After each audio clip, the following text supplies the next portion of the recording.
मधुबन जंगल रे गोटे बड़ पुलिस स्टेशन थिला। ता भितरे मीनू चढ़ई इंस्पेक्टर थिला। से बहुत सचोट आउ साहसी पुलिस ऑफिसर थिला। देखिल काळू इंस्पेक्टर, आमे केमिति ए दुष्ट आउ बदमाश चिल्ल मानकु धरिदेले एबे एमाने जेल भितरे बसिकी चौकी पेशिबे। हाँ मैडम, आमे बहुत साहसिकता सहित ए बदमाश चिल्ल मानकु धरिदेले एबे जंगलर पक्षी माने बिना डरी बहुत खुशी रे रही पारिबे। से दुष्ट चिल्ल माने एबे जेल भितरे थिले, सेथिपाई जंगलर पक्षी माने बहुत खुशी रे बाहरे बुली पारुथिले। के जानी ए मीनू इंस्पेक्टर कुआडू आसीची, ये आम भली दुष्ट चिल्ल मानकु जमारू डरुनी। हाँ, ये आमकु ता जाल रे फसैकी नेकी आसला हारी। आमे एबे आउ केबे भी एठेरु बाहरी पारिबानी। किंतु मु से मीनू चढ़ई को देखी डरुनी। मु केमिति कोन करिकी ए जेल भितरु जेमिति हेले बाहरीबी, नहले एमाने आमकु मांस नुह सढ़ा पोचा जिनिस खाइबाकू देबे। कौन ये आमकु सढ़ा पोचा जिनिस खाइबाकू देबे? नाई, मु मांस बिना बंची पारिबिनी। बाजू भाई किछि कर, आउ एठू आमकु बाहर कर। पुलिस माने बहुत भल भावरे जगिथिले। मीनू चढ़ई थिबा जाए केही भी अपराधी खसिकी जिबार सुजोग नथिला। काळू इंस्पेक्टर, तमे आज भी लेट रे आसिल। तमे पुलिस स्टेशन को कौन भाविच? एमिति हेले चलिबनी। मैडम, मते क्षमा करि दियो। एमिति आउ केबे भी हबनी। कालिठु मु ठीक समय रे आसीबी। काळू मीनू इंस्पेक्टर को बहुत डरुथला, काहेकि ना ताकू ए चाकरी बहुत कष्ट रे मिलिथला।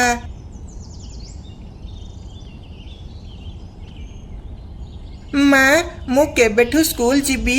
मोर सबु सांग माने स्कूल गलेनी, हेले मोर एबे जाए एडमिशन हेइनी। पुआ, तू तो जानिचु मु जणे बहुत बड़ पुलिस इंस्पेक्टर, सेथिपाई मो पाखरे बहुत काम, सेथिपाई मते समय मिलुनी। किंतु तू व्यस्त होनी, मु आज जेमिति हेले छुट्टी नेई तो एडमिशन करदेबी। तू सत कहूचु माँ? ताहले मु कालिठु स्कूल जीबी, आउ नुआ नुआ सांग बनेबी। ये बहुत मजा आसीब। तापरे मीनू छुट्टी नेबा पाई किछि समय पाई पुलिस स्टेशन को जीवाकू लागे। काळू, आज मो पुओ मानुर स्कूल रे एडमिशन अछि, सेथिपाई आज मु छुट्टी नउची। तमे आज पुलिस स्टेशन रो भल से ध्यान रखिब, जेमिति केही कएदी खसिकी जाई परिबेनी, हेला? ठीक अछि मैडम, आपण जमारू चिंता करंतुनी। मु बहुत भल से ध्यान रखिबी। कोनोसी कएदी कुआडे जाई परिबेनी। मो आखि सामनारू केही कुआडे जाई परिबेनी। तापरे मीनू इंस्पेक्टर छुट्टी नहीं निज घर को चली जाए। मीनू छुट्टी नहीं जिबारू काळू बहुत खुशी थिला। अरे बा, आज केते दिन परे मीनू मैडम छुट्टी नहीं छंती। आज मो उपरे रागिबाकू केही भी नाहंती। आज मु एठी जहा कहिबी सेया हेबो, बहुत मजा आसीब। तापरे काळू जाई मीनू मैडम को सीट उपरे बसी पड़े, आउ ठंडा ठंडा फैन पवनर मजा निए। हईरे रघु, तू शोइचु कौन? तू एठी चोर जगिबाकू आसीचु ना शोइबाकू? अरे बा, आज मु केते सुंदर देखा जाउची। जदि काळू एबे घरे थांते ताहले आमे आज कुआडे बुलिबाकू जाई थांतु। अरे कौन करिबी? आज तो मो पाखरे किछि भी काम नहीं। जाउची रानी सह कथा हेबी, रानी खुशी हेइ जिब। तापरे काळू ता स्त्री रानी को कॉल करे। रानी, आज मु खाली मजा करूची। आज मो पाखरे किछि भी काम नहीं। आज मीनू मैडम छुट्टी नहीं छंती, सेथिपाई आज मोर किछि भी काम नहीं। आउ मते कहिबाकू केही भी नाहंती।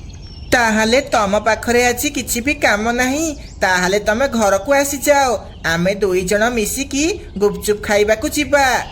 किंतु रानी, मीनू मैडम तो मते आज पुलिस स्टेशन संभाळिबाकू कहिसंती, ताहले मु केमिति जिबी? आरे किछि समयर कथा, किछि समय आसिकी तापरे पळेइबो, केही किछि भी जानिबेनी। अच्छा, मु ताहले आसुची, तमे रेडी हेइकी रुह। କାଳୁ ରାନୀ କଥାରେ ପଡ଼ି ସେଠୁ ଯିବ ବୋଲି ଭାବିଲା, କିନ୍ତୁ ସେ ଜାଣିନଥିଲା ସେ ଦୁଇ ଜଣ ଆସାମୀ ଏକୁଟିଆର ଫାଇଦା ଉଠେଇ ପାରନ୍ତି। ରଘୁ, ମୁଁ କିଛି ସମୟ ପାଇଁ ଘରକୁ ଯାଉଛି, ତୁ ଭଲସେ ଧ୍ୟାନ ରଖିଥିବୁ, କିଛି ଯେମିତି ଅସୁବିଧା ନ ହୁଏ। କାଳୁ ସାର୍, ଆପଣ ଜମାରୁ ବ୍ୟସ୍ତ ହୁଅନ୍ତୁନି, ମୁଁ ଥିବା ଯାଏଁ କିଛି ବି ଅସୁବିଧା ହେବ ନାହିଁ। ତାପରେ କାଳୁ କାଉ ଖୁସି ଖୁସି ସେଠାରୁ ଚାଲିଯାଏ। ଆଜି ତ ସମସ୍ତେ ଛୁଟି ନେଉଛନ୍ତି, ତାହେଲେ ମୁଁ ବି ଯାଉଛି ଛୁଟି ନେଇଯିବି, ଆଜି ତ କେହି ବି କହିବାକୁ ନାହାନ୍ତି। ତାପରେ ରଘୁ ବି ଦୁଇ ଜଣ ପୋଲିସକୁ ପୋଲିସ ଷ୍ଟେସନ ସମ୍ଭାଳିବାକୁ କହିଦେଇ ସେଠାରୁ ଚାଲିଗଲା। ବାଙ୍କ, ଦେଖିଲୁଟି ଏ ପୋଲିସ ମାନେ କେଡ଼େ ମୂର୍ଖ, ଏ ଦୁଇ ଜଣକୁ ଛାଡ଼ି ଏଠାରୁ ପଳେଇଲେ। ଏବେ ଆମକୁ ଭଲ ସୁଯୋଗ ମିଳିଛି ଏଠୁ ପଳେଇବାକୁ। ହଉ ତାହେଲେ ଦେଖ, ମୁଁ ଏମିତି ଉପାୟ କରିବି, ଏମାନେ ୟା ଭିତରକୁ ଆସିବେ, ଆଉ ଆମେ ଏମାନଙ୍କୁ ବାଡ଼େଇକି ଏଠାରୁ ପଳେଇବା। ହଇରେ ବାଜୁ ଭାଇ, ତମ ପାଖକୁ ଫୋନ କୋଉଠୁ ଆସିଲା? ଆଉ ତମେ କଲ୍ କାହା ପାଖକୁ କରୁଛ? ଆରେ ତମମାନଙ୍କ ପାଖକୁ ଫୋନ କୋଉଠୁ ଆସିଲା? ଆଚ୍ଛା, ତମେ ମାନେ ନିଜ ସାଙ୍ଗମାନଙ୍କୁ ଏଠାକୁ ଡାକୁଛ ଯେମିତି ସେମାନେ ଆସି ଏଠି ଗଣ୍ଡଗୋଳ କରି ତମକୁ ଏଠାରୁ ନେଇଯିବେ। ରହ, ମୁଁ ଭିତରକୁ ଯାଇ ତମକୁ ଦଉଛି। ସେ ଦୁଇ ଜଣ ପୋଲିସ ଯେମିତି ତା ଭିତରକୁ ଯାଆନ୍ତି, ସେ ଚିଲମାନେ ସେମାନଙ୍କ ଉପରକୁ ଆକ୍ରମଣ କରିଦିଅନ୍ତି ଆଉ ତାଙ୍କୁ ମାରିବାକୁ ଲାଗନ୍ତି। ହା ହା ହା, ଆଚ୍ଛା ତମେ ମାନେ ଆମକୁ ବାଡ଼େଇବ? ବାଙ୍କ, ଚାଲେ ଏଠୁ ପଳେଇବା। ତାପରେ ସେ ଦୁଇ ଜଣ ଚିଲ ସେମାନଙ୍କୁ ବାଡ଼େଇକି ସେଠାରୁ ବହୁତ ଦୂରକୁ ଚାଲିଯାଆନ୍ତି।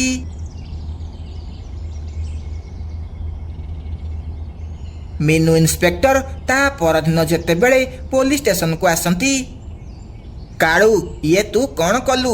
ତୋ ଭରସାରେ ମୁଁ ପୋଲିସ ଷ୍ଟେସନ ଛାଡ଼ିକି ଗଲି, ଆଉ ତୋ ଯୋଗୁଁ ସେ ଦୁଷ୍ଟ ଚିଲାମାନେ ଏଠାରୁ ପଳେଇଲେ, ଏବେ ସେମାନଙ୍କୁ କେମିତି ଧରିବା? ମ୍ୟାଡାମ, ମୋର ଟିକେ ଜରୁରୀ କାମ ଆସିଗଲା ବୋଲି ମୁଁ ଯାଇଥିଲି, କିନ୍ତୁ ମୁଁ ରଘୁ ହାବଲଦାରକୁ ଦାୟିତ୍ୱ ଦେଇକି ଯାଇଥିଲି।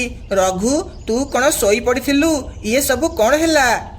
ଆପଣ ସବୁ ଛୁଟିରେ ଗଲେ ବୋଲି ମୁଁ ବି ଛୁଟିରେ ଚାଲି ଯାଇଥିଲି, ଆଉ ଏ ଦୁଇ ଜଣଙ୍କୁ ଦାୟିତ୍ୱ ଦେଇକି ଯାଇଥିଲି। ହେ ଭଗବାନ, ମୁଁ ଗୋଟେ ଦିନ କ'ଣ ଛୁଟି ନେଇଗଲି, ତମମାନଙ୍କ ଯୋଗୁଁ ସେ ବଡ଼ ବଡ଼ ଅପରାଧୀ ଏଠାରୁ ଫେରାର ହେଇଗଲେ।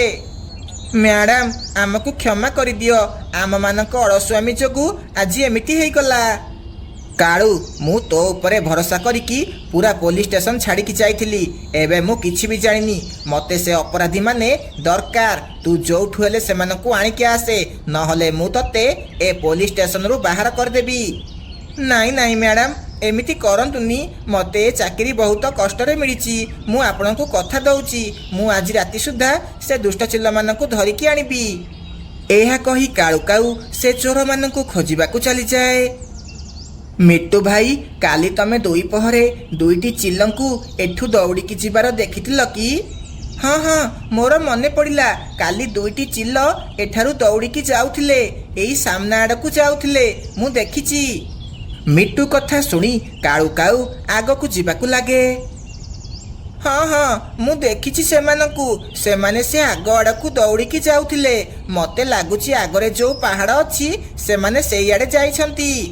ପେଚା ଭାଇ, ତମର ବହୁତ ବହୁତ ଧନ୍ୟବାଦ। ଦୁଷ୍ଟ ଚିଲମାନେ, ମୁଁ ଆସୁଅଛି, ତମମାନଙ୍କୁ ଜମାରୁ ଛାଡ଼ିବିନି।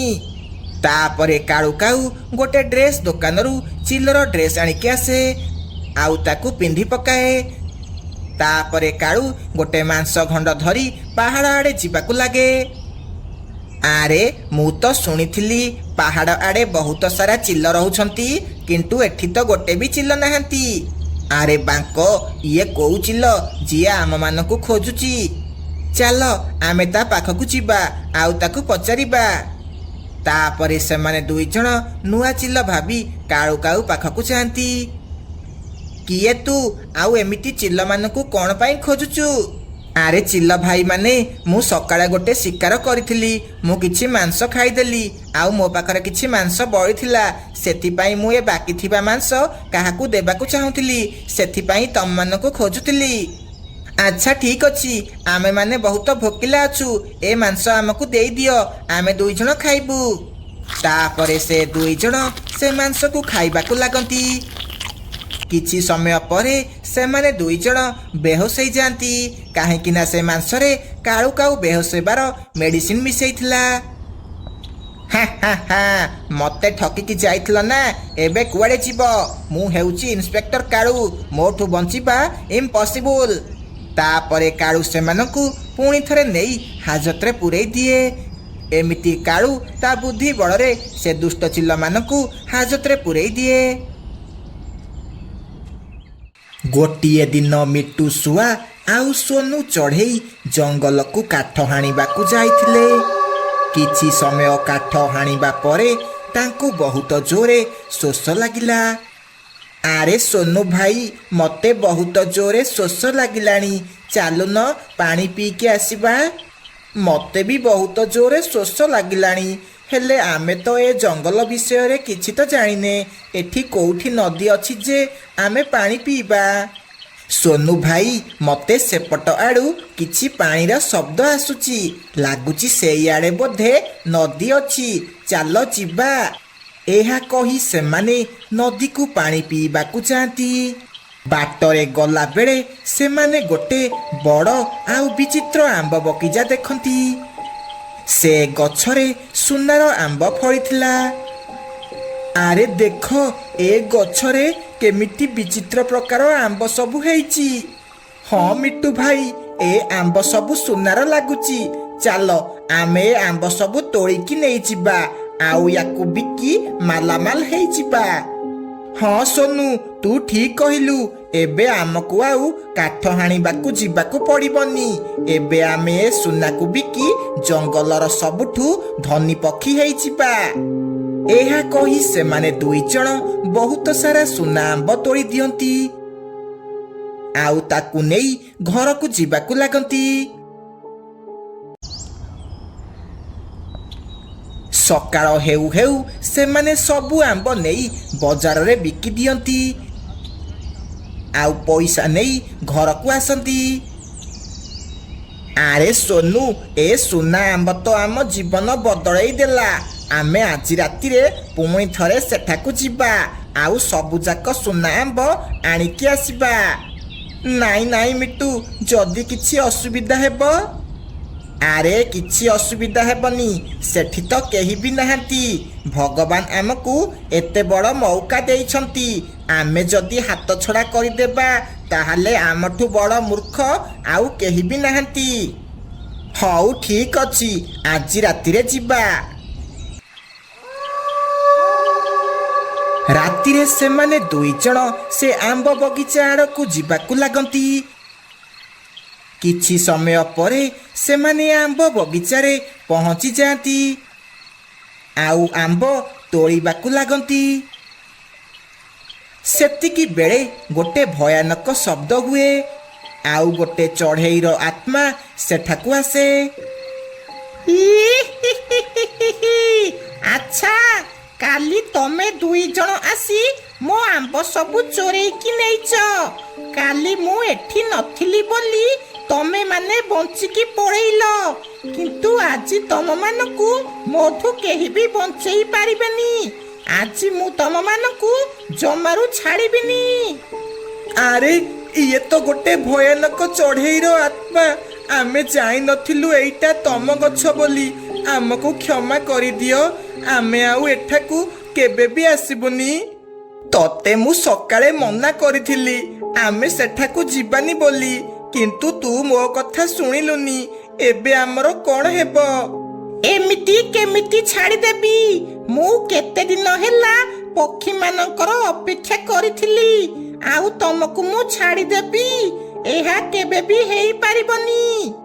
ଏହା କହି ସେ ଚଢ଼େଇର ଆତ୍ମା ସେ ଦୁଇ ଜଣଙ୍କୁ ଆମ୍ବ ଗଛ କରିଦିଏ।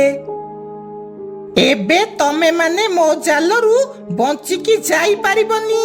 ଏଠି ଥିବା ସବୁ ଆମ୍ବ ଗଛ ଗୋଟେ ଗୋଟେ ଆଗରୁ ପକ୍ଷୀ ଥିଲେ, ସେମାନେ ବି ଏମିତି ଲୋଭରେ ପଡ଼ି ଏଠାକୁ ଆସିଥିଲେ ଆଉ ଆମ୍ବ ଗଛ ହେଇଗଲେ।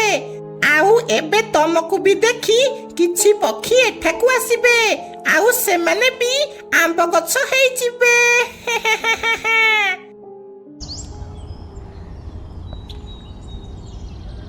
ଏ ମିଟୁ ରାତିରେ କୁଆଡେ ଯାଇଛନ୍ତି ଯେ ସକାଳ ହେଲାଣି ଘରକୁ ଫେରି ନାହାନ୍ତି। ଇଏ କୁଆଡେ ଗଲେ? ମତେ ବହୁତ ଚିନ୍ତା ହେଲାଣି। ଯାଉଛି ମିନୁ ପାଖକୁ ଯିବି। ଏହା କହି ପିଙ୍କି ଶୁଆ ମିନୁ ପାଖକୁ ଯିବାକୁ ଲାଗେ।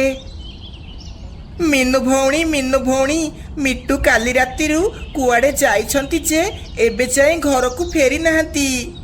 ଆରେ ପିଙ୍କି ଭଉଣୀ, ସୋନୁ ବି କାଲି ରାତିରେ କୁଆଡେ ଯାଇଛନ୍ତି ଯେ ଏବେ ଯାଏଁ ଘରକୁ ଫେରି ନାହାନ୍ତି। ମତେ ଲାଗୁଛି ଏମାନେ ଦୁଇ ଜଣ ସାଙ୍ଗ ହେଇକି କୁଆଡେ ଯାଇଛନ୍ତି। ଏବେ ଆମେ କ'ଣ କରିବା? ଏମାନଙ୍କୁ କେମିତି ଖୋଜିବା? ଏମାନେ କିଛି ଅସୁବିଧାରେ ପଡ଼ିନାହାନ୍ତି ଟି? ଚାଲ ଆମେ କାଳୁ ଭାଇ ପାଖକୁ ଯିବା। ସିଏ ହିଁ ଆମର କିଛି ସାହାଯ୍ୟ କରିପାରିବେ। ଏହା କହି ସେମାନେ ଦୁଇ ଜଣ କାଳୁ ପାଖକୁ ଯିବାକୁ ଲାଗନ୍ତି। କାଳୁ ବସିକି ତା ଫୋନ ଦେଖୁଥିଲା। ପାଉଚୁ ପିଲେଇ ଦେ ରେ ସାଙ୍ଗ, ମତେ ପାଉଚୁ ପିଲେଇ ଦେ। କାଳୁ ଭାଇ ଆମକୁ ଟିକେ ସାହାଯ୍ୟ କର। କ'ଣ ହେଲା ମିନୁ, ତୁ ଏତେ ଚିନ୍ତାରେ ଥିଲା ଭଳି ଲାଗୁଛୁ? କାଳୁ ଭାଇ, ମିଟୁ ଆଉ ସୋନୁ କାଲି ରାତିରେ କୁଆଡେ ଯାଇଛନ୍ତି ଯେ ଏବେ ଯାଏଁ ଘରକୁ ଫେରି ନାହାନ୍ତି। ଏବେ ଆମେ ତାଙ୍କୁ କୋଉଠି ଖୋଜିବୁ? ଆମକୁ ସାହାଯ୍ୟ କର। ଆରେ କାଲି ତ ମୁଁ ସେମାନଙ୍କୁ କଳା ପାହାଡ଼ର ଜଙ୍ଗଲ ଆଡ଼େ ଯିବାର ଦେଖିଥିଲି। ସେମାନେ ସେ ଡାହାଣୀର ଆମ୍ବ ବଗିଚାରେ ଆଉ ଫସି ଯାଇନାହାନ୍ତି ଟି? ଚାଲ ଆମକୁ ସେଠାକୁ ଯିବାକୁ ପଡ଼ିବ। ତାପରେ କାଳୁ ସେମାନଙ୍କୁ ସେ ଡାହାଣୀ ବିଷୟରେ ସବୁ କଥା କୁହେ। ଆଉ ସେ ଦୁଇ ଜଣକୁ ନେଇ ସେଠାକୁ ଯିବାକୁ ଲାଗେ। କିଛି ସମୟ ପରେ ସେମାନେ ସେହି ଆମ୍ବ ଗଛ ପାଖରେ ପହଞ୍ଚି ଯାଆନ୍ତି। ଆରେ କାଳୁ ଭାଇ, ଇଏ କି ବିଚିତ୍ର ଜାଗା! ଏଠି କ'ଣ ବହୁତ ସାରା ସୁନା ଆମ୍ବ ହେଇଛି। ସେତିକି ବେଳେ ସେ ଚଢ଼େଇର ଆତ୍ମା ସେଠାକୁ ଆସେ। ଆରେ ବା, ଏତେ ସାରା ପକ୍ଷୀ! ଆଜି ତମ ସମସ୍ତଙ୍କୁ ବି ମୁଁ ଗଛ ବନେଇ ଦେବି ଆଉ ମୋ ବଗିଚାରେ ରଖିବି। ତମେ ଆଉ ଏଠାରୁ ଖସିକି ଯାଇପାରିବନି। ସାଙ୍ଗେ ସାଙ୍ଗେ ମିନୁ ଚଢ଼େଇ ତା ପର୍ସ ଭିତରୁ ପ୍ରଭୁ ଜଗନ୍ନାଥଙ୍କ ଫଟୋ କାଢ଼ି ତା ଉପରକୁ ପକେଇ ଦିଏ। ଫଟୋ ଦେଖି ଡାହାଣୀ ଜୋରେ ଜୋରେ ଚିତ୍କାର କରିବାକୁ ଲାଗେ। ବଞ୍ଚାଅ, ବଞ୍ଚାଅ! ଇଏ ତୁ କ'ଣ କଲୁ? ମୁଁ ତମମାନଙ୍କୁ ଛାଡ଼ିବିନି। ତମେମାନେ ମୋ ସହ କିଛି ବି ଠିକ୍ କଲନି। ମୁଁ ପୁଣି ଥରେ ଆସିବି। ଏବେ ଡାହାଣୀ ତୁ କୁଆଡ଼େ ଯିବୁ? ଏବେ ତତେ ମରିବାକୁ କେହି ବି ବଞ୍ଚେଇ ପାରିବେନି। ପ୍ରଭୁ ଜଗନ୍ନାଥଙ୍କ ଫଟୋ ଦେଖି ଡାହାଣୀ ଦେହରେ ନିଆଁ ଲାଗିଯାଏ। ନିଆଁ ଲାଗୁ ଲାଗୁ ଡାହାଣୀ ଛଟପଟ ହେବାକୁ ଲାଗେ ଆଉ ଜଳି ପୋଡ଼ି ପାଉଁଶ ହେଇଯାଏ। ତାପରେ ସବୁ ଗଛ ହେଇଥିବା ପକ୍ଷୀ ନିଜ ନିଜ ଅସଲି ରୂପକୁ ଫେରି ଆସନ୍ତି ଆଉ ଖୁସି ଖୁସି ନିଜ ଘରକୁ ଫେରି ଯାଆନ୍ତି।